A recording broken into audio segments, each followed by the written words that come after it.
Nous revoilà avec la résolution des problèmes sur les triangles rectangles. Il y a déjà 2 vidéos qui ont été réalisées pour mettre en relation les triangles rectangles décomposés. Une qui s'intitulait géométrie plane, théorème de Pythagore. La seconde qui s'appelait géométrie plane, résolution des triangles décomposés, je crois, quelque chose comme ça. Il faudrait que j'aille voir le titre, mais bon, enfin bref, vous tapez triangle décomposé, géométrie plane, vous allez avoir la vidéo de la méthode numéro 2, qui est celle-ci, hein, qui est développée ici, hein, vous voyez tout son développement. Et vous avez toutes les formules adaptées, je veux dire, et vous pouvez aller voir cette vidéo, bon, toutes les formules sont là. Bon, maintenant, vous avez pu remarquer que la méthode, demandait quand même une petite démonstration, pas très longue. Elle n'était pas très longue quand même. Voilà, la voici. Bon, et ça reste une petite démonstration, une petite. Voilà. Tout ça pour vous dire que ça, c'est par une méthode algébrique. Hein. Vous voyez, j'ai repris Pythagore, hein, les relations de Pythagore dans le triangle rectangle, parce qu'il existe le théorème de Pythagore pour les triangles quelconques, mais là, il faut faire intervenir la trigonométrie.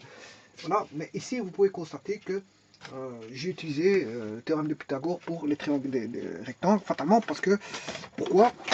Parce que j'avais un triangle rectangle à la base, et j'ai pris une hauteur, et une hauteur, par sa définition, est perpendiculaire à la base. Donc elle va dessiner, par rapport à la base, 2 nouveaux triangles rectangles. Donc on décompose un triangle rectangle qui est grand en 2 petits triangles rectangles. Bon, un qui sera plus grand que l'autre, si ce n'est que si vous avez R égale S, et donc la hauteur est la même. Enfin, si vous avez R égale S, là vous avez une hauteur qui est au milieu. Voilà, si R égale S, vous avez une hauteur au milieu, ça veut dire que vous avez un triangle isocèle. Hein. Voilà, là vous avez un triangle rectangle isocèle. Normalement, si la hauteur est ici, ouais, vous allez avoir un triangle. Voilà, un rectangle en A, mais isocèle parce qu'il y aura 2 côtés égaux. Puisque R vaudra S. Voilà, le côté A est décomposé en 2 valeurs identiques. Donc ici, on a bien un triangle rectangle qui est décomposé en 2 triangles du fait de la mise en place de la hauteur. Et donc, vous comprendrez comme on a ça, ben, je fais référence aux formules de Pythagore pour retrouver la relation qui découle de ces relations de Pythagore, qui vaut exactement le carré de la hauteur vaut le produit des 2 côtés décomposés par la hauteur. Donc R fois S vaut le carré de ceci. Bon, maintenant, ça vous avez vu que je l'ai fait de manière algébrique. Maintenant, je vais aller à une méthode qui est vraiment très simpliste, beaucoup plus simpliste, au travers de la trigonométrie. Pour ça, vous savez qu'un triangle possède 3 côtés, mais s'il possède 3 côtés, c'est parce qu'il a 3 angles. Donc, je vais faire référence aux angles au travers de la trigonométrie pour redémontrer cette relation de h carré est égal à R fois S. Donc ici, ici c'est une méthode algébrique, hein. Ouais, c'est une résolution par la formule de Pythagore. Eh bien, je vais démontrer ça maintenant avec la trigonométrie. Alors, pour faire référence à la trigonométrie, il faut que je fasse, je mette l'introduction d'angle. Or, dans un triangle, il y a 3 angles. Et comme j'ai à faire un triangle rectangle ici, ben, il y en a un qui vaut 90 degrés. Alors, quand on a un triangle rectangle, voilà, que je vais appeler A, B, C, ce sont les sommets ABC, hein, on les note toujours comme ceci. Comme ça, je l'appelle le triangle ABC. Si j'aurais un autre triangle, je l'appellerais, je ne sais pas moi, D, E, F. Voilà, on sait définir, je sais distinguer le triangle ABC du triangle DEF. Donc voilà, quand je dis triangle DEF, on sait très bien que c'est celui-ci et pas un autre. Logiquement, les mathématiques dénomment et appellent les objets pour savoir quel est l'objet qui est à prendre en compte.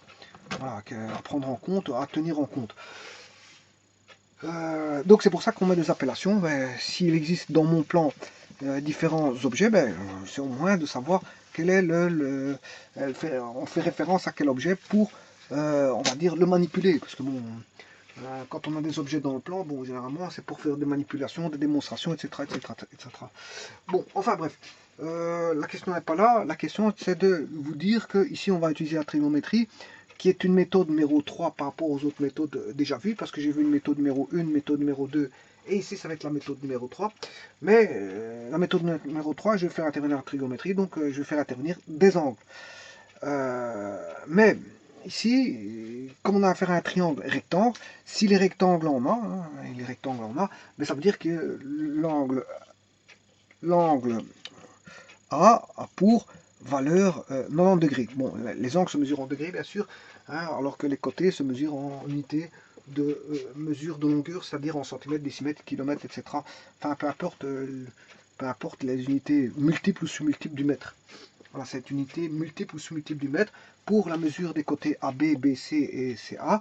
Voilà, il y a 3 côtés pour un triangle. Et pour les angles, c'est l'unité d'angle et le degré pour les triangles. Pour les triangles. Alors que bon, pour les trigonométries du cercle, on retrouve des mesures d'arc, en radian.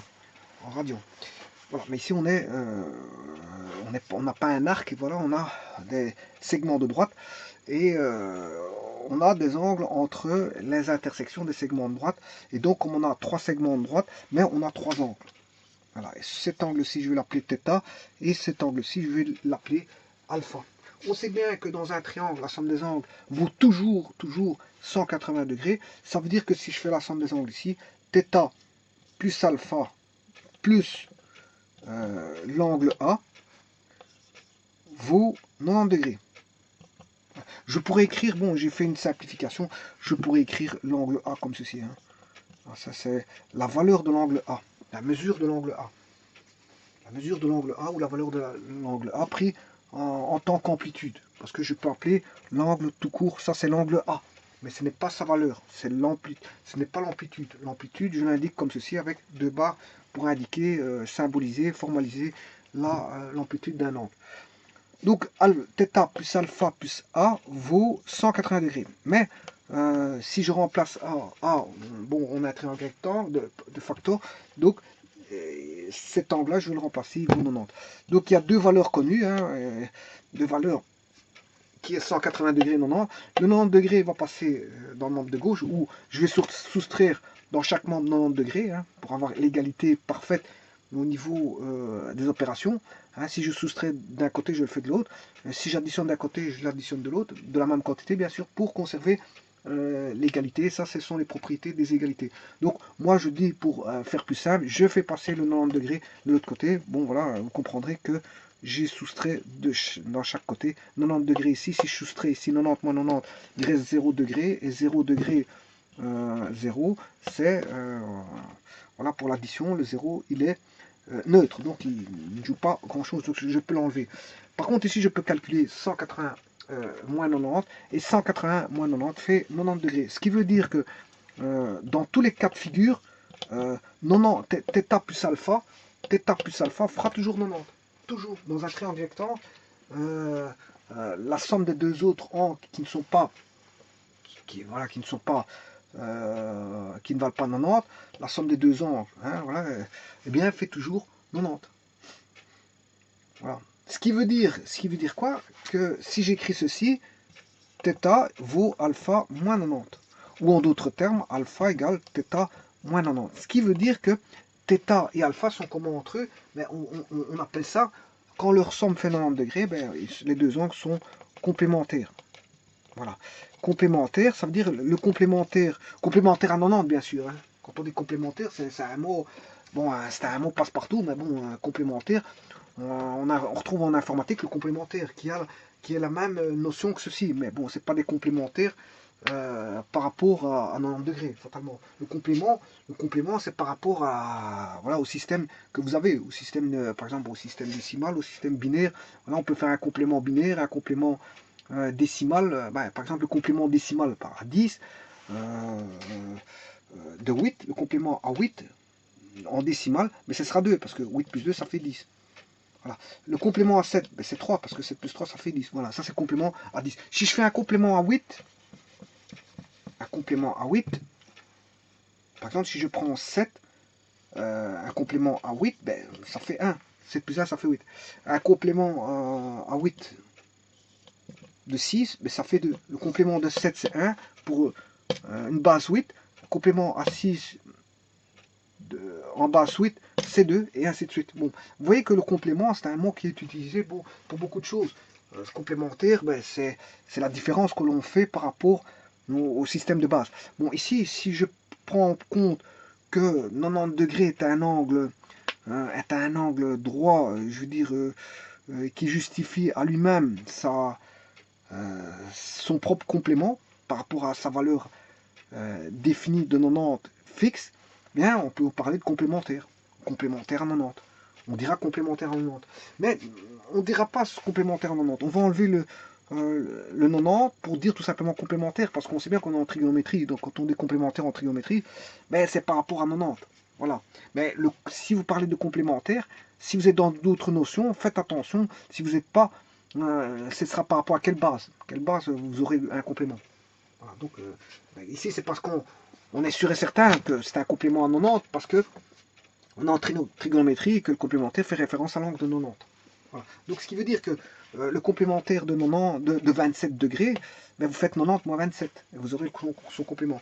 Le complément de 70 degrés à 90, enfin le complément de 70 degrés, ben, ça fait 20, parce que 70 plus 20, ça fait 90. Et ainsi de suite. Voilà, ça c'est le complémentaire. Bon. Et alors qu'on remarque en trigonométrie, et on s'est démontré tout ça, eh bien, et c'est ça que je vais faire comme démonstration ici. Je vais mettre mes deux angles que j'ai fait apparaître ici sur mon triangle de base que je vais effacer. Bien sûr, j'ai fait apparaître deux angles. Ici, il y a déjà un angle. Hein. On sait bien qu'il est droit ici. Il est rectangle en A. Par contre, je vais faire intervenir l'angle alpha ici et l'angle bêta ici. Voilà. J'ai alpha et bêta. Tantôt, je l'avais appelé θ. Et là, alpha, pourquoi pas, mais ici je l'appelle par rapport aux premières lettres de l'alphabet grec, donc alpha, bêta. Voilà, ici c'est. Donc on sait bien, d'après ce que je viens de dire, que alpha plus bêta fait 90. Donc alpha plus bêta fait 90. C'est-à-dire que alpha et bêta sont complémentaires. Vous allez voir que la démonstration va vite. Alpha va vite se réaliser. Elle sera la plus courte de toutes les démonstrations. Hein, la trigonométrie est un outil, je veux dire, en soi, et donc nous permet de nous aider par rapport à certaines démonstrations. Bon, certaines démonstrations sont plus difficiles que d'autres, ça c'est dans toutes les matières. Il y a des voies et issues qui sont plus compliquées que d'autres, alors que d'autres sont plus simples. Voilà. Est-ce que les plus simples sont les meilleurs? Je n'en sais pas plus. Voilà. Mais disons que ce soit les compliqués ou les simples, c'est toujours un moyen pour démontrer et entrevoir les choses. Voilà. Donc, mais celle-ci, je vais vous montrer qu'elle va être très rapide. Pourquoi? Parce que l'angle alpha ici, si je prends le triangle rectangle ici, je peux appliquer la trigonométrie. Donc, je peux dire que la tangente de alpha, c'est le côté opposé sur le côté adjacent. Voilà. Le côté opposé, c'est R, et le côté adjacent à alpha. Le côté adjacent, c'est celui qui le touche. Hein. Mais il y a deux côtés qui touchent l'angle alpha. Il y a ce côté CH et le côté CA. Mais CA, c'est l'hypoténuse, c'est le plus grand des côtés, donc il faut l'éliminer. Voilà, donc il reste, c'est le côté opposé qui est AH sur HC, c'est-à-dire la mesure qui vaut H sur la mesure qui vaut R. Voilà, donc la tangente alpha vaut H sur R. H sur R. Bon. Je vais faire la même chose pour la tangente de bêta. Ben, la tangente de bêta, c'est le côté opposé à l'angle bêta qui vaut AH sur le côté, la mesure du côté adjacent. Donc c'est la mesure du côté opposé, c'est-à-dire la mesure de AH, parce que l'opposé à l'angle bêta, c'est le côté AH, c'est la mesure de AH sur la mesure de BH. La mesure de BH, HB étant le côté adjacent. Donc c'est la mesure du côté opposé sur la mesure du côté adjacente. Donc c'est-à-dire que c'est tangente bêta vaut H sur S. H sur S. Oui, voilà, H sur S. Voilà que vaut tangente alpha, que vaut tangente bêta. Bon, vous voyez qu'on est presque arrivé à notre... on est presque arrivé à notre démonstration. Je vous ferai remarquer que le but ultime de cette démonstration, c'est de trouver que H carré vaut R fois S. Voilà, ici vous avez toutes les formules qui vous permettent de résoudre les triangles rectangles décomposés au travers de la hauteur. Voilà. Ça, c'est toutes les formules. Je n'y reviendrai pas là-dessus parce qu'elles sont connues. Je vous les ai mises, je les ai démontrées dans une vidéo précédente. Je vais juste démontrer cette formule-là sur base de ceci. Vous voyez que ça prend deux lignes. Deux lignes à la base de données. Deux lignes de données et pour démontrer que la formule, voilà, alors que la démonstration précédente prenait déjà plusieurs lignes. Voilà. Je dirais pas qu'elle était très longue, mais bon, c'est une petite démonstration. Ça restait une petite démonstration avec quelques lignes. Voilà, parce qu'il existe des démonstrations avec de très nombreuses lignes. Bon, là, il y a des démonstrations de plus simples et des démonstrations très complexes. Bon, voilà. Bon, je dirais pas que celle de précédente, elle n'était pas difficile, mais voilà, elle était simple, mais avec quelques lignes. Par rapport à ces deux lignes-là, où elle simplifie les choses au maximum. Donc la trigonométrie est un outil qui va nous apporter une démonstration beaucoup plus simpliste que la précédente qui était, bon, au travers de la relation de Pythagore, on retrouvait les relations que je vous ai montrées ici. Voilà, donc on va retrouver ce fameux h carré est égal à r fois s. Alors comment? Mais tout simplement par l'entremise de ceci. On sait bien que alpha plus bêta vaut 90, c'est-à-dire que alpha et bêta sont complémentaires d'après ce que je vous ai dit. Et quand on a des angles complémentaires, ben, la trigonométrie nous dit que tangente bêta ici vaudra, par rapport à alpha, si je veux les comparer tous les deux, vaudra 90 moins alpha. Voilà. Qui vaut toujours h sur s. Je n'ai rien fait. Voilà. Mais la tangente de 90 moins alpha, ben, la tangente au niveau de bêta, ben, c'est la cotangente d'alpha. Parce que les angles sont complémentaires. Voilà, cotangente alpha vaut h sur s. Voilà. Alors, la tangente alpha vaut h sur r. Voilà, et là, on a la cotangente. Si la cotangente alpha vaut h sur s, ça veut dire que la tangente alpha vaut s sur h. Hein. Entendons-nous bien. Ouais, il faudrait qu'on voit ça. Il suffit d'inverser parce que la grande différence entre la tangente et la cotangente, c'est que c'est deux inverses. C'est deux inverses. Hein. Si la cotangente vaut h sur s, c'est que la tangente, puisque la tangente vaut l'inverse, la cotangente vaut l'inverse de la tangente, ou inversement. Je peux l'écrire hein, pour que vous voyez un peu plus. Voilà, je vais faire une barre ici. La tangente alpha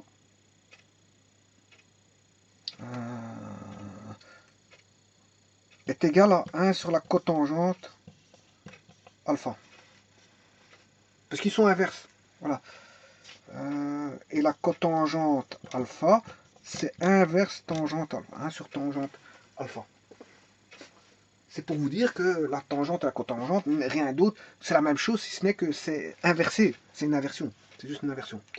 Donc, en ayant écrit ceci, tangente alpha vaut h sur r. Tangente alpha vaut h sur r. Voilà, ça c'est la tangente alpha, h sur r. Voilà. Et la tangente alpha vaut s sur h. Voilà. D'après cette relation-ci. S sur h. Mais maintenant, grâce à ceci, je vais remonter celui-ci. C'est l'équation directement qui est directement proportionnelle. Je peux écrire que h carré, h fois h carré est égal à r fois s. Et on retrouve notre fameuse relation ici, h carré égale r fois s. Voilà. Et c'est notre fameuse démonstration des compositions des triangles et la relation qui existe entre la hauteur et sa base décomposée du fait de la hauteur. Donc, on a la hauteur qui va décomposer en R et S. Voilà, le côté CB qui mesurait A va mesurer cette fois-ci en décomposant la hauteur, la mesure CH en R, la mesure HB en S. Voilà, donc la hauteur aura une relation entre R et S. Bon, on sait bien que le carré de ceci vaudra R et S. Donc ça veut dire que si je vous donne la hauteur ici, je vous donne le R ici, vous savez trouver S. Tout comme si je vous donne R et S, vous savez trouver la hauteur. Et donc vous savez dessiner le triangle rectangle. Voilà, c'est ça que ça veut dire. Voilà. Donc ici, la démonstration, vous voyez que elle a été très simple. Bon, la trigonométrie, c'est une aide, je veux dire, fantastique, je veux dire, à la résolution des triangles rectangles. Voilà, je vous remercie.